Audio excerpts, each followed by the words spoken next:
Welcome to The Explainer. Today, we're tackling a really profound historical and theological mystery. It's a persistent question that's been echoing across generations. By digging into history and ancient manuscripts, we're going to explore a specific faith perspective on exactly why many Jews still wait for the Messiah.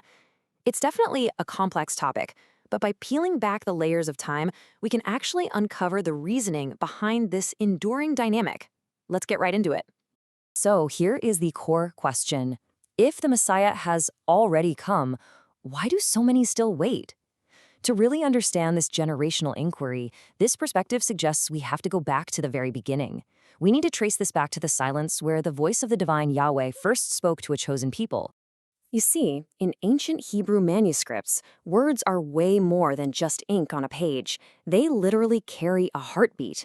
They act like windows into a much deeper meaning, inviting us to look closer at the divine logic layered right inside them.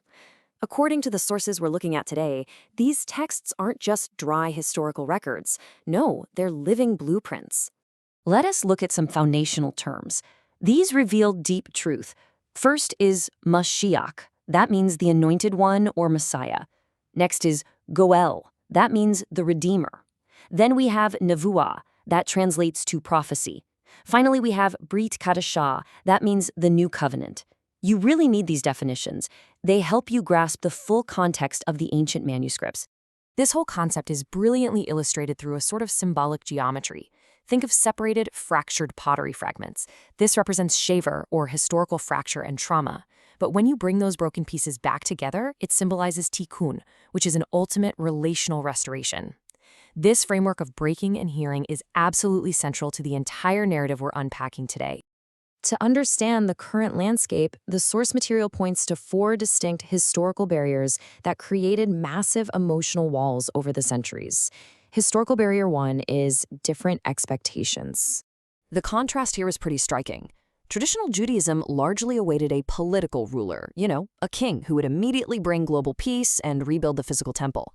But the faith perspective we're examining argues that Yeshua fulfilled a spiritual mission first. It emphasizes that spiritual atonement was absolutely required long before any physical, earthly kingdom could ever be established. This profound divergence in expectations leads us straight to historical barrier 2, the rabbinic shift. In the year 70 CE, the Great Temple in Jerusalem fell. That was a massive historical event. In the devastating wake of this profound loss, Judaism had to completely reorganize itself. It shifted away from the temple priesthood and centered around leading rabbis in oral law. As this brand new interpretive tradition rose from the ashes, the earlier prophetic theme of a suffering Messiah slowly faded away. The theological focus shifted almost entirely toward totally different expectations of deliverance. Now we move to historical barrier 3, which is historical pain. This barrier requires immense empathy to approach. Human history is tragically filled with severe religious pain, and we simply can't ignore how centuries of trauma have built massive defensive walls that stand to this very day.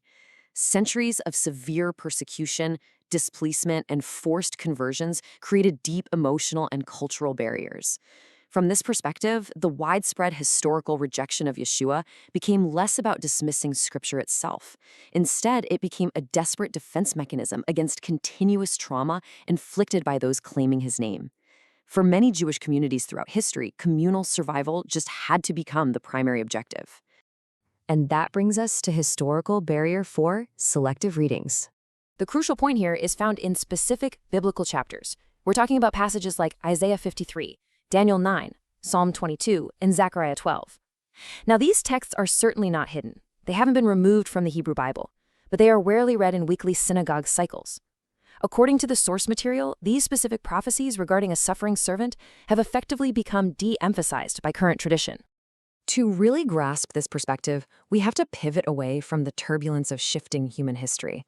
Let's look at the unchanging manuscript logic. When reading the Hebrew scrolls directly, this perspective argues they describe a Messiah who arrives before the temple is destroyed. They describe an individual who is pierced, widely rejected, yet ultimately brings lasting atonement. For those who hold this view, the historical timeline aligns perfectly, which leads to the conclusion that the ancient prophetic pattern is totally fulfilled according to the ancient scrolls. Consider this thought. History can veil truth, but manuscripts never change. It's a powerful reminder, right?